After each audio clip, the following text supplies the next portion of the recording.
Okay, guys, this is my last day with Nicole. So sad. And then we're off to Pelvicon. Alright, Nicole, what kind of prolapse do you have? Don't look at the camera, drive. I have a urethra seal being my worst. I think I have some mild cystocele that I don't really see, but I can feel it up in there.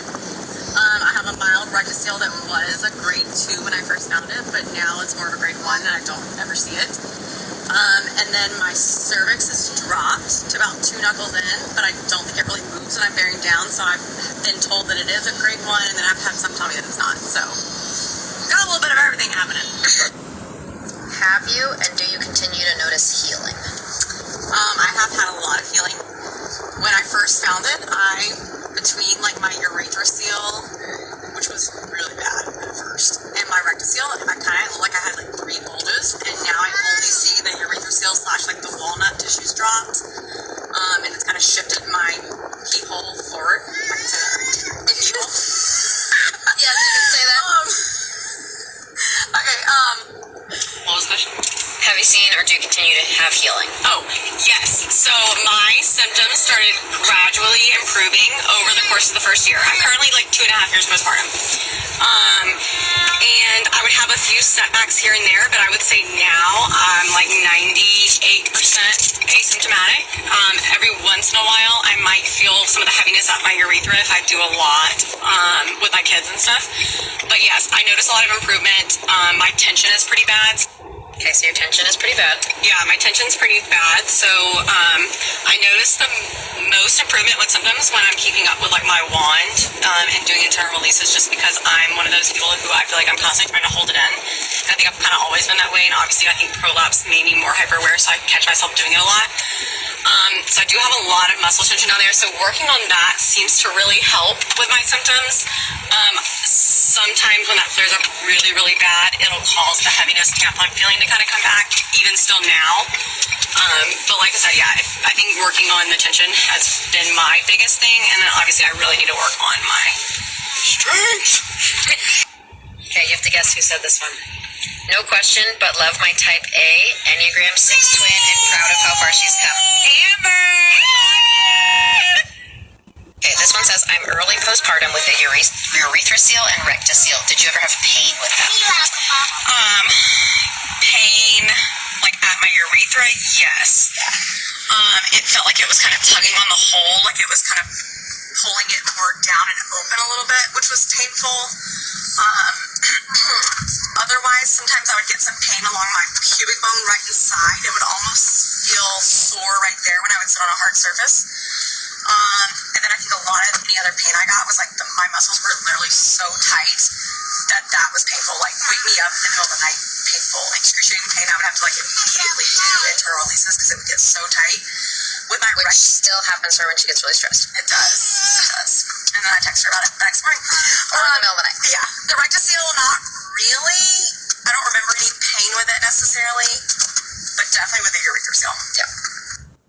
Do you think something you did specifically helped with the rectocele improvement? Thanks. Yes, some things. So when I first discovered it, I was 4 weeks postpartum. And I had been doing a lot. I think I was just like, oh, so my second was a VBAC. So my first was a C-section, second was my vaginal. So in my mind, I was like, oh, I can do whatever I want. And so I was doing like way too much for my body strength. I didn't have much body strength, and I didn't realize that. And so I think I did a lot. So I found the bulge. It was right at the opening. Definitely a grade 2. And then obviously I felt that paralyzed feeling in my body, and so I pretty much just didn't move. And within a couple days, it did. That's when I first noticed it kind of receded back in. But then sometimes I would see it back at the opening. It was kind of like flip-flopping a little bit. But I think the biggest things that helped were working on my tension. I was obviously careful with lifting my kids, keeping constipation under control. I immediately started magnesium. Okay, so you started taking magnesium. Yes, so magnesium, I instantly ordered a squatty potty, and I totally changed the way that I was having bowel movements. Like before, I was definitely a pusher, didn't care, like don't even know how often I went. So I think kind of getting all that under control and getting a routine for my bowels helped a lot. So yeah, I would say just, don't strain it all in the toilet. Take the magnesium or some kind of like stool softener we can, eating healthy or drinking a ton of water, just avoiding the constipation was huge for that for me. Okay, when you lift things, do you or did you feel a drop in your pelvic floor? So sometimes when I lift stuff, if it's something I'm not used to lifting or it's awkward, I'll feel some pressure right at my urethra, but that's pretty much it. I probably noticed it a little more earlier on than I do now, just because I feel like I've gotten stronger and a little more coordinated with like my TA and stuff. But I also deal with hemorrhoids, and so sometimes I'll actually feel it in my butthole. Can I say butthole? You can say butthole. Yeah. So I think honestly my hemorrhoid that I have is my most bothering thing now. So if someone wants to come see me, come on, hit me up, Alabama, baby.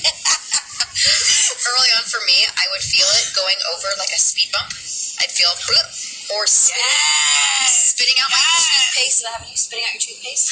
I would panic when my husband would drive and hit like a dip in the road or boom, and I'd go, ah! But exactly doesn't mean that your cervix has dropped. Okay, so what I mean is I never checked my cervix a ton, but I remember randomly checking it, like trying to conceive or during pregnancy, and I could find it, but it wasn't so quickly in my palm of finger. And now I notice that it's just lower down in my vaginal canal. So before I may have to reach a little further, and now I can hit it like I'm like right here on my finger. Sometimes right here it kind of shifts a little bit, maybe like a centimeter. I'm flipping off. I'm sorry. I use my middle finger when I check. Sorry, that's the finger I use.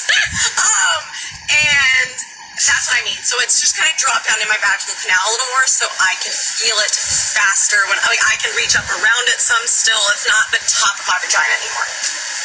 But it doesn't move significantly when she bears down or from position changes, like sitting, standing, supine. It's generally in the same spot. Yeah, so I've checked it standing, I've checked it laying down, sitting on the toilet. It's pretty much always in the same spot. It's not going up and down depending on... Do you wear pessary? Do you take it out when using the pelvic wand? Just got a pessary myself. I do not wear one. I was fitted with one by my OB really early on, and I didn't love it. I think it kind of made me panic a little bit, but I would like to go get one, and I wish I would have stuck with it now. So as far as using with the wand, I take mine out. Okay. It depends on the type.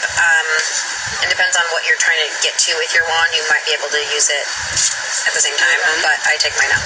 I do wear the poison pressa, the disposable thing, often because it kind of helps hold my urethra up, which is nice. And I think I would definitely have that out for me personally, because of the way it's shaped, if I was going to use my wand. But when do you wear the poison pressa? I wear it if it's going to be like a really, really busy day. Like we went to the zoo the other day and I put it in. I probably could have not, but I knew I'd probably be lifting my kids a ton to look at the animals and stuff. How is Margot in real life? She's good at everything, and it's fucking annoying. It's not true. She's so good at everything. She can sing. No, I can't. She can do the worm forwards I can't do the worm. backwards. What else can you do? She can burp like a boss. I mean, she's got the best ankles I've ever seen. That pisses me off every time she walks up the stairs in front of me, because I just... Why is she my friend? She's just complaining about me. Literally, y'all, I love her so much. She's the best person in the entire world, and I'm trying to convince them to move to Alabama. We're not moving to Alabama.